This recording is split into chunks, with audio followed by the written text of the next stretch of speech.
Labour don't know what they're doing.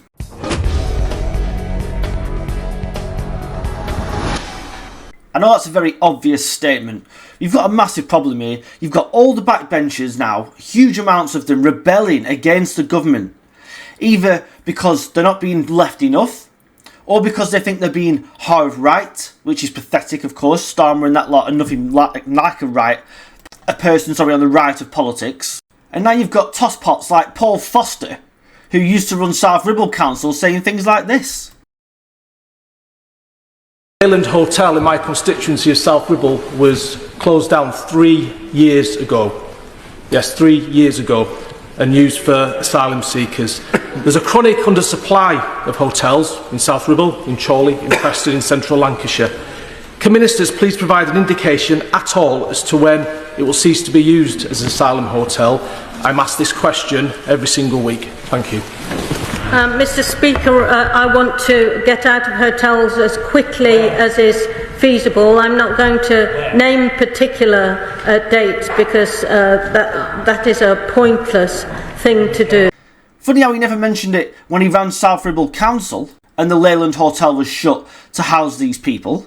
You've also got Chris Webb, who's an MP in Blackpool, saying that the migrants shouldn't be housed there either. Again, someone that doesn't give a toss about Blackpool because he spent most of his time outside the place and came back to be an MP. He was actually a councillor in Manchester, I believe. And going back to Paul Foster, this is the guy that spent millions on so-called green housing, millions of our money, importing technology from places like Germany, the latest green technology. And when asked, do you think that's really a good use of public money, just to build about 6 homes on the side of Station Road in Bamber Bridge, he shrugged his shoulders to another councillor and said, well, it's not my money, is it? That's the kind of person you've got in charge of this country. That's the kind of person that some of you were stupid enough to vote for. I don't wish to insult people, certainly not people who watch this channel, but I'm afraid it's the truth. How could you fall for this?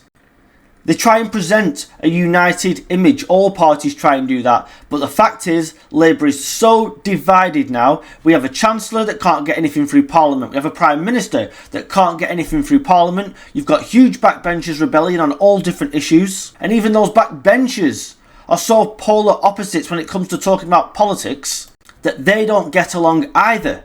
I can't remember who it was. A commentator the other day said, this party now, not just the government, this Labour Party will not make it to 2029 despite the size of the majority. And I think they might be right. If a big crisis strikes us, such as an IMF bailout, which is certainly on the cards, or a major recession, which again is definitely on the cards, then they will have to call a general election.